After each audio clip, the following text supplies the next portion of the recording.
Alright, well we are going to do Unit 5 odds for this video. Number 1, classify the triangle.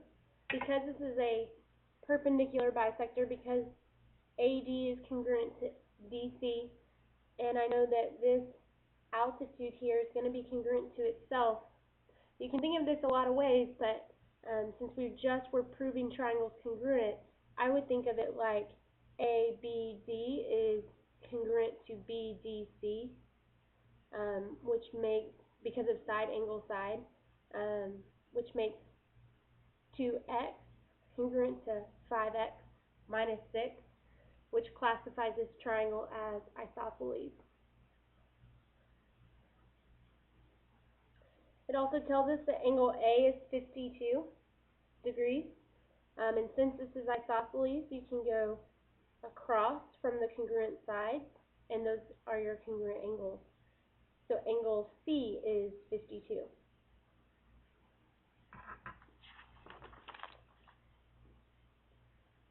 The next section is talking about whether or not it's possible to make a triangle out of the three sides given. The rule is that you have to have two sides add to be greater than the third. So 3 plus 4 is 7, and 7 is greater than 5, so yes, this can be a triangle because 3 plus 4 is greater than 5. Number 7, I have to test whether 17 plus 17 is greater than 33, and it is, because 17 plus 17 is 34, and 34 is greater than 33. So 7 is also yes.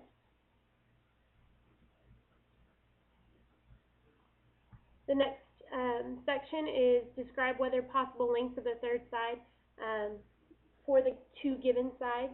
What I do is I set x in the middle, and it's going to be a range. There's a range of possibilities for that third side. To find the minimum range, you have to subtract these two numbers. So 9 minus 6 is 3. To find the greatest possible value, then you add the two numbers. 9 plus 6 is 15. So that third side has to be somewhere in between 3 and 15. It can't be those actual numbers, but it can be in between. So it could be 4, 5, 6, 7, 8, 9, 10, 11, 12, 13, or 14. Same thing for number 11. You subtract the number, the two sides given, in order to find the minimum. 18 minus 9 is 9. Then you add those two numbers together to find the maximum, and that would be 27. The next section is all vocabulary. You had to label whether these triangles are illustrating a perpendicular bisector, an angle bisector, a median, or an altitude. You have to know the definitions in order to be able to identify them. A perpendicular bisector is perpendicular to the opposite side, and it bisects that side at the midpoint. So this is perpendicular and bisected, so 13 is a perpendicular bisector. Angle bisector bisects the angle that's given, so this angle and this angle. I have to tell whether or not those two angles are congruent. Those two angles are going to be congruent if for no other reason than this triangle is congruent to this one because of side angle side. So the angles, the corresponding angles, are going to also be congruent. So it's also an angle bisector. Median goes from vertex to midpoint, and this is a median because it does that. And then an altitude goes from vertex perpendicular down. So this is also an altitude. 15, it's not a perpendicular bisector because there's no 90-degree angle. It's not an angle bisector. It is a median because it goes from vertex to midpoint. And then it's not an altitude because, again, with an altitude you're looking for perpendicular line as well. The next section is all about proportions, which is good because pretty much the rest of Unit 5 is all about proportions.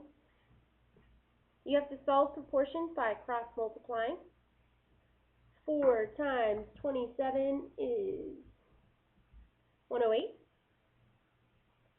That equals 12 times z plus 2. Make sure you distribute here. 108 is going to equal 12z plus 24. Subtract 24 from both sides. 108 minus 24 is going to be 84. 84 equals that 12z. So you would divide by 12 on both sides in order to solve for z. 84 divided by 12 is 7. So z equals 7. 19, same thing, cross multiply. Make sure you distribute both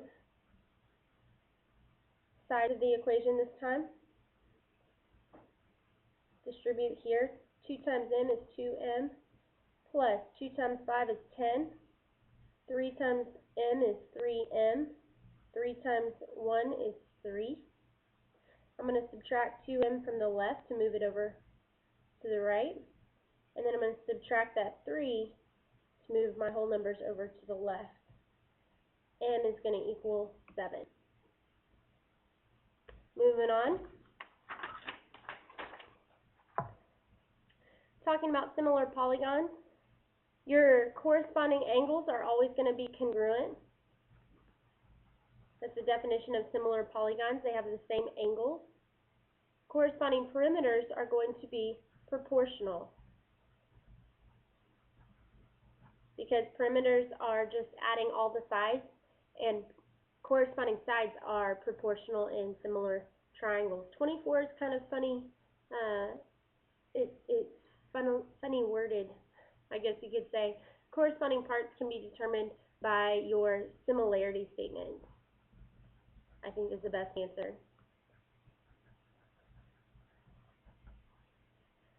Now we're looking at those similarity statements, and we are trying to find the missing variable. Again, keep in mind, similar polygons are proportional sides. So when you have this side and this side, you can set up a proportion. 4 over 6 is going to be equal to x over 12. Notice 4 and x are both my small triangle. 6 and 12 are both my large triangle. Cross multiply here. 6x is going to equal 48. Divide by 6, divide by 6. X is going to equal 7. I mean, 8. Forgive my math, guys. It's early. 27 is going to be the extended ratio. It tells me my ratio, or my scale factor here, is 1 to 4. My first rectangle has a length of 6, and I'm looking for the length of my second rectangle. So you're just setting up your proportion. 1 over 4 is going to equal 6 over x. Cross multiply here, and x is going to equal 24. Moving on to number 29. It's asking about scale factor. I always think scale factor in a fraction as the new shape over the old shape. New over old. It helps you realize what the change that has occurred is. So from here, my new shape is going to be the larger one over my old shape, which is the small one. So my scale factor, new over old, is going to be 10 over 4, which reduces down to 5 over 2. Find the length of the altitude is number 31. Your length of your altitude is 5.8 on the new. So you set that scale factor equal to the new, which is 5.8, over the old, which I'm trying to find, x. And you would cross multiply from here. 5 times x is 5x. 5.8 times 2 is, what, 11.6? Divide by 5 on both sides, and you're going to get x equals, let's see,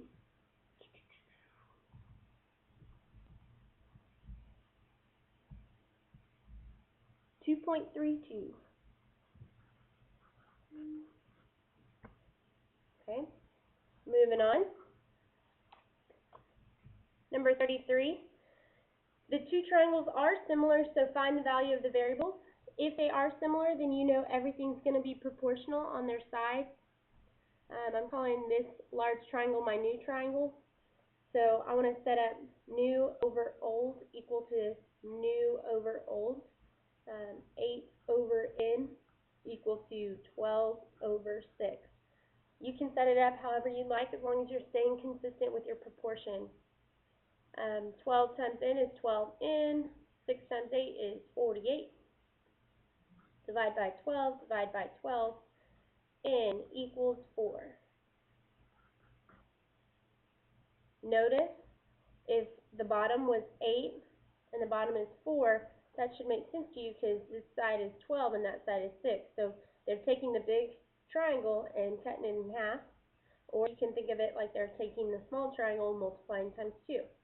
So if I have the small altitude is 5.5, then I can multiply times 2 to get m, which should be 11. Number 35, given that these two triangles are similar, solve for x. Again, proportional. I'm going to do 22.5 over 15 and set that equal to x over 14. You could have also used 9 over 6. That would have been good too. Cross multiply here. 22.5 times 14 is 315 equal to 15x. Then divide by 15 on both sides. X is going to equal 21. 37. Determine whether there is enough information to determine the triangle similar. If so, what postulate? There are 3 ways to prove triangle similar: angle, angle, side, side, side, and side, angle, side, where your sides are proportional and your angles are congruent. If B is 90 and C is 43, then angle A is going to be 47. And what I see there is I have this angle and this angle the same, as well as angle 47 and angle 47. So yes, I can prove these similar by angle, angle. 39 is a little bit more tricky. I'm just going to redraw my triangle, the small triangle here, as a similar shape to the large one off to the side, so you don't get confused. It's kind of flipped and turned to fit in there. PRS is going to be similar to P right there on top, and T and Q. So this side is 4, this side is 6, and this side is 5. I'm just trying to pull out that small triangle so we can compare it to the large one. This large triangle, left side is 8. The large triangle, right side is 12. And the bottom is 10. So now that I have my triangles pulled apart, they're a little bit easier to see.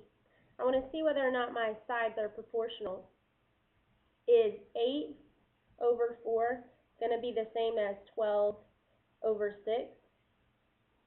Well, when you cross multiply, you get 48 equals 48. Because those are the same, I know that I'm on the right track for proving them similar. I could use the angle P is going to be congruent to angle P and say that's side, angle, side. Or I could test my last side here and see if 8 over 4 is the same thing as 10 over 5, which it is. So these two can be proved similar by SSS or SAS, either one. Okay, moving on. Again, everything is proportional. So angle bisectors cut proportionally. So I'm going to do 12 over 9 is going to be equal to 8 over x. Notice 12 is on the left, over 9 is on the right. So I go left over right, left over right. You can set it also up by 12 over 8, 9 over x, either way. It should work out the same. 12 times x is 12x. 9 times 8 is 72. Divide by 12, divide by 12. X is going to equal 72 divided by 12, 6. Same thing for 43. 6 over A is going to equal 4 over 3. Cross multiply. 6 times 3 is 18, equals 4A. 18 divided by 4 comes out to 4.5. So A equals 4.5. Number 45 and 47 are talking about side splitter theorem. I like to extend that middle side, and I say it sets up my proportion for me if you kind of turn your paper this way.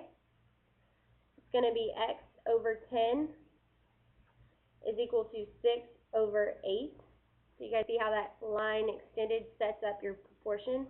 X over 10 equal to 6 over 8. Cross multiply. 60 equals 8x, and then divide by 8. 60 divided by 8 is 7.5. Same thing for number 47. Extend that middle line and it sets up your proportion. 3 over 3.5 is going to equal x over 9. 3 over 3.5 equals x over 9. And cross multiply. 3 times 9 is 27. 3.5x. 27 divided by 3.5 is going to be an ugly decimal. 7.7 we'll round it to. Okay? Moving on. A few more questions in Unit 5. The last section is your similar right triangles. I know that you can solve these using either the boomerang method or the table method. I taught my kids the table method, so that's what I'm going to work out. We say there's 3 triangles here, a small one, a medium, and a large one. So I'm going to write my table over to this side. Small, medium, large, and short leg, long leg, hypotenuse. Small, medium, large, short leg, long leg, hypotenuse. My small triangle has a short leg of 4, a long leg of 8, and that's all I know. Cover up my small triangle. My medium triangle has a short leg of 8 and a long leg of x. My table sets up the proportion for me. 4 over 8 is going to equal 8 over x. 4 over 8 equals 8 over x. Cross multiply. 8 times 8 is 64, equal to 4x. Divide 64 by 4, you get x equals 16.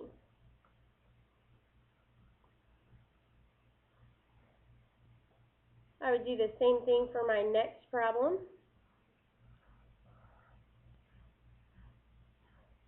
Small, medium, large, short leg, long leg, hypotenuse. My small triangle, I know the short leg is 1, and that's all I know. My medium triangle, I know my long leg is 4, and my hypotenuse is x. Then my large triangle, my short leg is blank, my long leg is x, and my hypotenuse is 5. So this is my proportion here that is set up for me. 4 over x is equal to x over 5. Cross multiply. X times x is x squared. 4 times 5 is 20. So x squared equals 20. From here, you have to square root in order to solve. X is going to equal the square root of 20, but I know that can simplify into 4 times 5. 4 breaks up into 2's. Whenever you have a pair of 2's, they buddy up and they get to come out of radical jail. One stays on the outside of jail, and your 5 is left all by himself on the inside. So x equals 2 radical 5. Alright guys, that's it for Unit 5, odds. Unit 6 will be posted here pretty soon. It's just a few problems, so it shouldn't take me too long. I hope you guys are getting ready for that midterm.